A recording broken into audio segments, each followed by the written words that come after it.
And then when you get very, very close up, and these paintings are like 8 by 10 feet, something like that. When you get this close up to a detail, you do see a little bit of brushwork here and there, but very, very little. This is a very nice touch to this painting, when you can search out the details and sort of go beyond the overall effect and find, you know, because the artist had to paint each square inch. It wasn't just an overall thing, of how he must have felt while putting in the drapery and the little needle piercing the cloth and the thread running through the eye of the needle. Slide, please. Then came the Revolution, and following the period of the Revolution, if you understand French history, you had what was later called the Reign of Terror. And one of the leaders was Marat, M-A-R-A-T. And this was a great period of upheaval in France. The pendulum swung too far the other way after the frivolity of the court life. David designed a whole new costume. The furniture was redesigned in the classic manner. Women wore dresses, what is now called empire style. Hairdressing, different hairdos. It was a complete upheaval of customs, manners, dress, costume, everything. But anyway, it was a terrible period too, where, you know, like 80 people a day would be beheaded. And David was quoted at one time saying, "Oh, is that all?" Because he was on the board that signed the death sentence of Louis XVI. But anyway, with the revolutionists and this change in the government, you might find people against it, monarchists, royalists, something like that. Marat had some sort of a skin eczema and had to spend most of his day in medicinal baths, and actually he's in a bathtub here. And the tub was lined with sheets with medicinal dressings and things, and the turban, probably medicinal also, was wrapped around his head.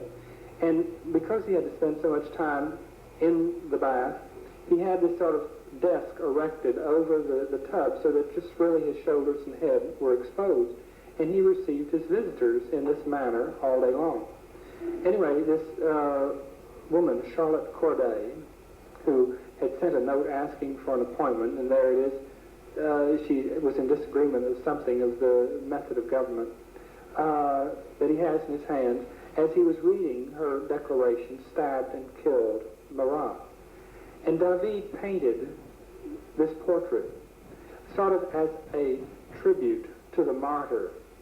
And it is a beautiful thing. Light, sort of subdued tones, still in the classic manner.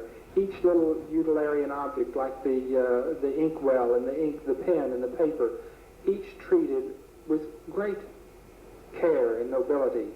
Slide, please. Now, to see the difference between different artists, a lesser one, Berthaud, did this etching. And here is Charlotte Corday with her hat sort of maybe knocked askew or at maybe a stylishly rakish angle, with everybody else sort of rushing in and around. This becomes a very mundane scene without any feeling or any emotion whatsoever. But it took a great painter like David to present something. Obviously, he felt very emotional toward this subject. And it took someone like David to present it to really stir the emotions of the people, even though it was a classic painting. Slide, please. And in a close-up, we see the wound in the chest, the beautiful feeling of anatomy. And with the revolution, this wasn't only a revolution in government, but also it was a revolution against the academy that had trained David.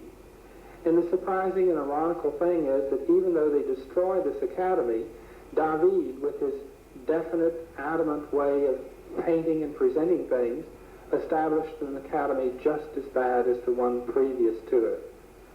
Maybe he was good, but their ideas of such a narrow doctrine were not good for the world of art. Slide, please. One of the most stylish ladies of the period was Madame Recamier.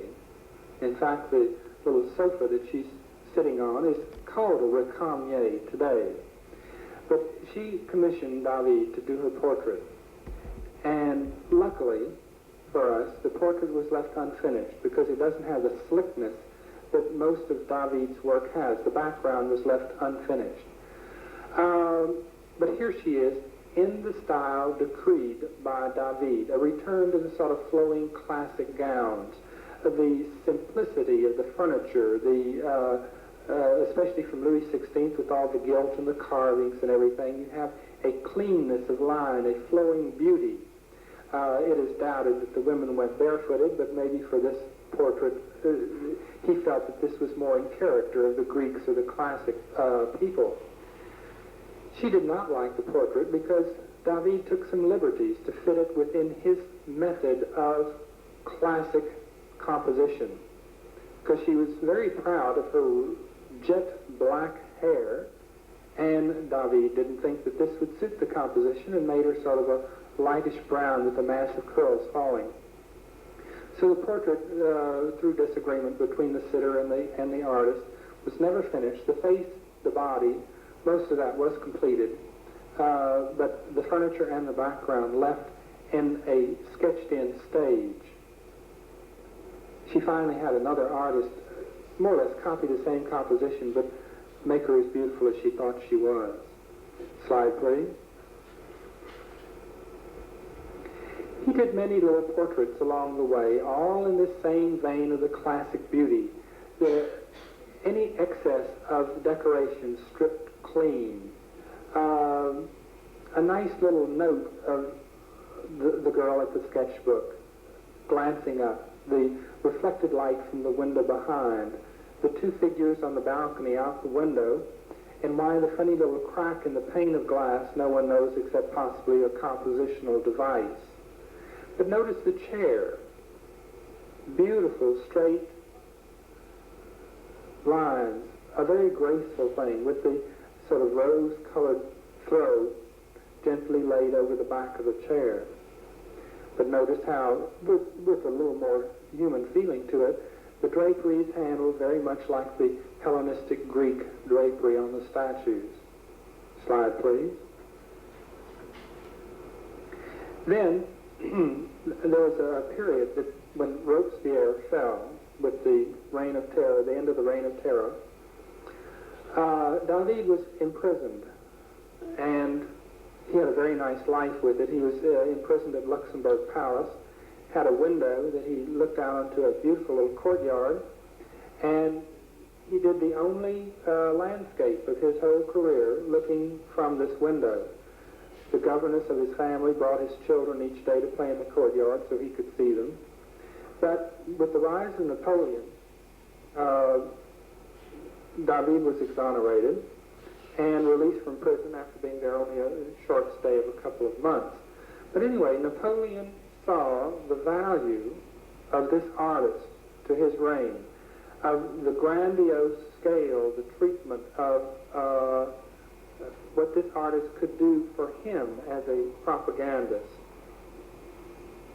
So he became Napoleon's, you might as well call it, court painter. And he did the huge coronation scene. This is something like 102 feet long. It's a tremendous, it has something like over 200 individual portraits within this composition. It shows nothing of David's great style. It's strictly a propagandist-type painting, glorifying Napoleon, crowning Josephine. And I might add that, as we'll see later in slides, that both the face and the figure of Napoleon and that of Josephine is greatly flattered. Slide, please. We have a close-up. This is a very rich painting with all the trappings of the richness of that period of time. It is a little stilted because each thing had to be an individual portrait. He rented a fairly large church to do the interiors, and then piecemealing it together by these individual people sitting for the portraits made it a little difficult to hang this huge, tremendous composition together. Slide, please. And the figure of Napoleon as he raises the crown to place on Josephine's head. Slide, please. In some of the details. But you have to give him credit. The man really knew how to paint. Slide, please. And a closer view of the two ladies in waiting holding the train. He sort of organized this whole conglomeration by this direct light source. If you've noticed, the light is coming sort of from behind and to the left. Slide, please. And a later portrait of Napoleon by David. This is getting into a later period. I didn't give you his dates. He was born in 1748 and died in 1825. So he was at the height of his career during the French Revolution. Slide, please. The second painter, whose work we will see today, is Jean-Dominique Ingres, I-N-G-R-E-S. Dates was 1780, 1867, had a nice long life. This is an early studio model, and it shows immediately that Ingres is more of the classic school. Even though he sort of predates Géricault and certainly goes on past him, he is much more in technique of the classic school, but an introduction of sort of romantic subject matter. Slide, please. In his Academy piece that he entered to win the Prix de Rome, and of course the country was a little reversed financially at this time, and even though he won the Prix de Rome, they didn't have enough money to give it to him for 5 years, so they sort of gave him an allowance or a stipend to work on with some commissions. But in this, it's just really a set Academy piece showing that he knew anatomy, he knew drapery, light and shadow. The landscape was thrown in to show that he could do landscape. And of course, based on a classic theme. It really has no feeling or no emotion to it, other than it is a very slickly painted work. He was a student of David, so that you'll have the very classic effect, and he followed through much more. He was sort of the last staunch holder of classicism. And we find finally, in 1855, sort of a battle between Ingres at the Great Exposition and Delacroix, of sort of the battle between the classicists and the romanticists. But he was the last stronghold of classic painting. Slide, please. Most of his work we'll find in portraits. Now these are very slickly done portraits, elegantly done. And about the only addition that we will see brought into these very calculated, well-done portraits will be a possible extra attention to linear design, to sort of a flowing pattern, especially in the portrait of Madame Revere, that we will see that he did the whole family, that there becomes sort of a lushness to it, a richness that you would not usually find in, say, the portrait of Madame Recamier by David. In comparison, Madame Recamier would be very coldly calculated classic, whereas in Ingres' portrait there's a richness of fabrics, sort of a richness of design that you would not find in pure classicism. Slide, please. Ingres followed David for a long time. Financial reverses, he was never in the position that David held, being independently wealthy, and relied on these portrait commissions for his income, and also commissions from the government to provide the income for him. Slide, please. In this portrait of Madame Revere, we see this beautiful surface, how the portrait starts moving. This is really a beautiful attempt at almost an Eastern influence in classic painting, going beyond the Greek period and going more into the Eastern area of where you have textures of fabrics like the very plush velvety cushion that she's leaning against, even changing it into this oval format gives a more sensuous effect of the continuing curved line rather than the angular lines of a vertical or horizontal. The way the drapery sort of folds in and around, beautifully drawn, beautifully painted. Slide, please. Also, another member of the Revere family was the daughter.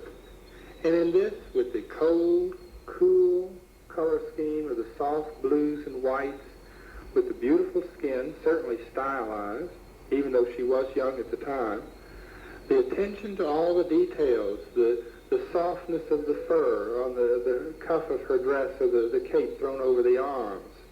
We still see the empire style of the very simplified dress that was in vogue at that time, and then setting her against this beautiful space of the blue sky and the landscape that provides not so much of an attraction and really not so much atmosphere behind the figure, but just an interesting method of breaking up the surface. Slide, please.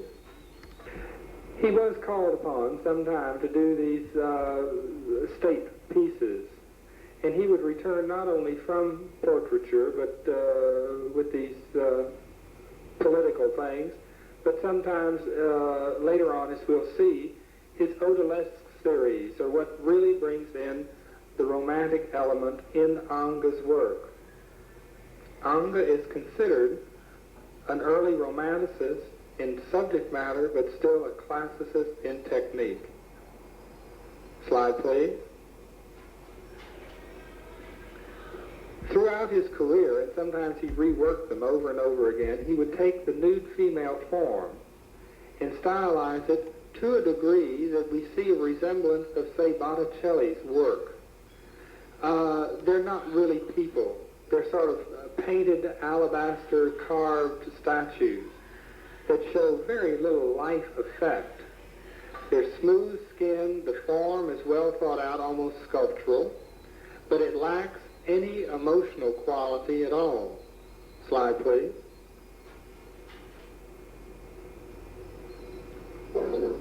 His handling of silks and draperies is masterful. The surfaces of his paintings, the paint is applied in a fairly opaque layer, but very smooth, is applied with a very soft sable brush. The modeling, blending, perfectly done. Slide, please.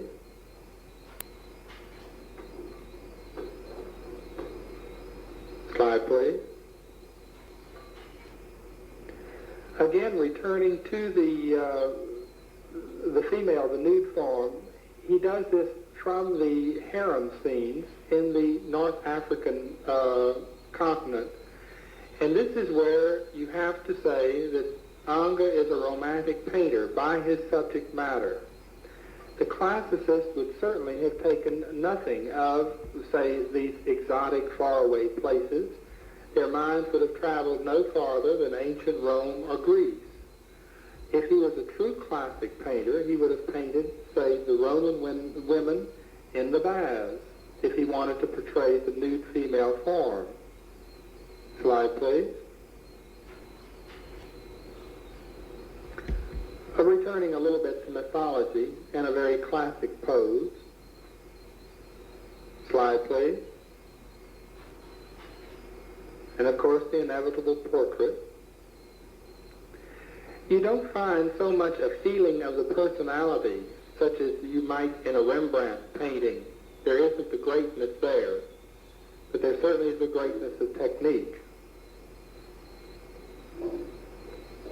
Slide, please. Coronation of one of the popes in the Sistine Chapel. In this one, which is sort of a historical document piece, it's a bunch of portraits, sort of like David's crowning of Napoleon. In this, I think the interesting thing is in the background of where you see the frescoes on the side wall of the Sistine Chapel, and you see a tiny portion of the large in fresco by Michelangelo in the Sistine Chapel. This is sort of an ironic piece, although obviously this is very historically correct. But the Romanticists dropped the classic manner, David as the mentor, and picked up another hero, or two other heroes, which were Michelangelo and Rubens, and their treatment of the figure and their use of color. So here a very classic painter has to include the enemy in the camp of Michelangelo in part of the painting. Slide, please. Again, a story from mythology. The figures are idolized. Slide, please.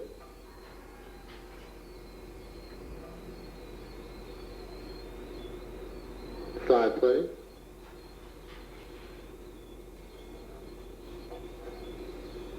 Slide, please. Also, I would like you to notice as we go through and entering into the middle of the 19th century, within his portraits, how the costume and how the dress just slightly evolves and changes, especially in the women from the Empire style getting into the more Victorian style during the latter part of his life. Slide, please.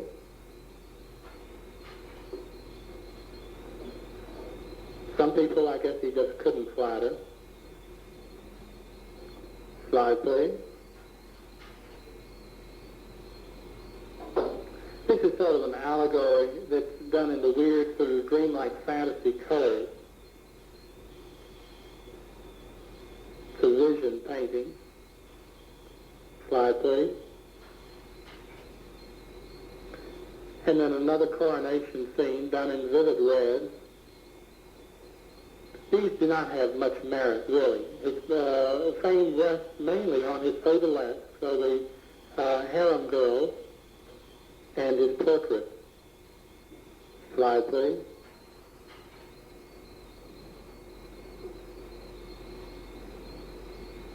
Slide, please.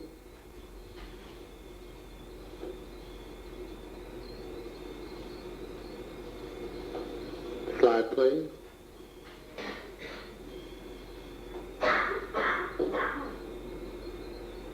Slide, please.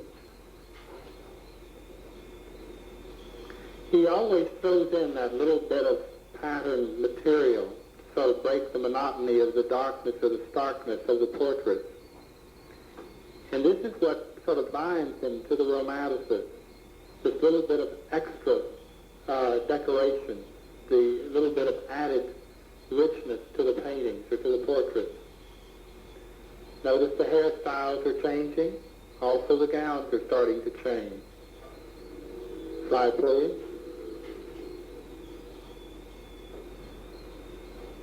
And as usual, the men's clothes have a much slower evolution. Slide, please. One of the very few religious paintings, and this certainly goes back to Raphael, who was a classic painter, the height of the Renaissance. In fact, he almost copies one of Raphael's Madonnas with the draperies drawn back. Except you have a... Slide, please.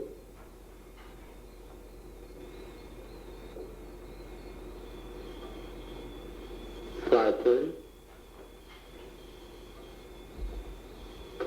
Around the 1850s, he did the whole series called the Turkish Baths, and again he uses his figures over and over again, reworking them at a later date, changing the patterns of his painting. But basically, it's the same figure form used in other situations. Slide, please. Close than you are with a woman's portrait. Slide, please.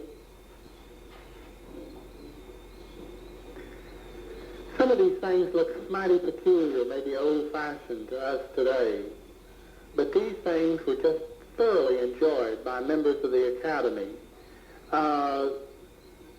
This continues all the way up into 1855, where in the middle of the 19th century you really start having the classic use in painting sort of in very bad taste. It just degenerates into sort of murky, uninteresting sort of where the classic figure is just overdone. Slide, please. Handel was really at his best in presenting the odalisque, or the harem girl. They're nice, sort of simplified, classic forms of the female figure. And yet he produces this rich, lush sex with the background, with the pose, although the pose is simplified, modified, but with the richness and the use of the fabrics that surround the figure. Slide, please. And this is probably one of his greatest ones. Certainly the pose stirs no imagination. It's as cold as a piece of marble, and yet with the richness and the lushness of the surroundings, it certainly leaves the classic era and becomes a romantic painting. Slide, please. A much later portrait. The hairstyle is completely changed now, as the costume has. We're into the Victorian period, or the middle of the Victorian period. Slide, please. This one he started earlier and then reworked at a much later date. It's very similar to the feeling of the Botticelli Venus figure. Slide, please.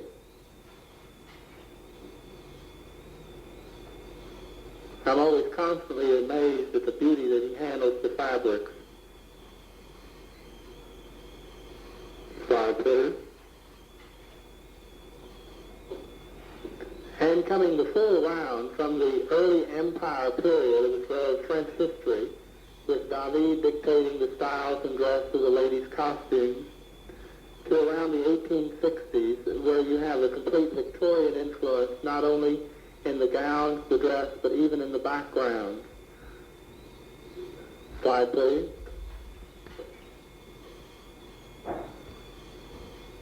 Beautiful lighting in this portrait. Slide, please. Coronation of King Charles by St. Joan. Slide, please.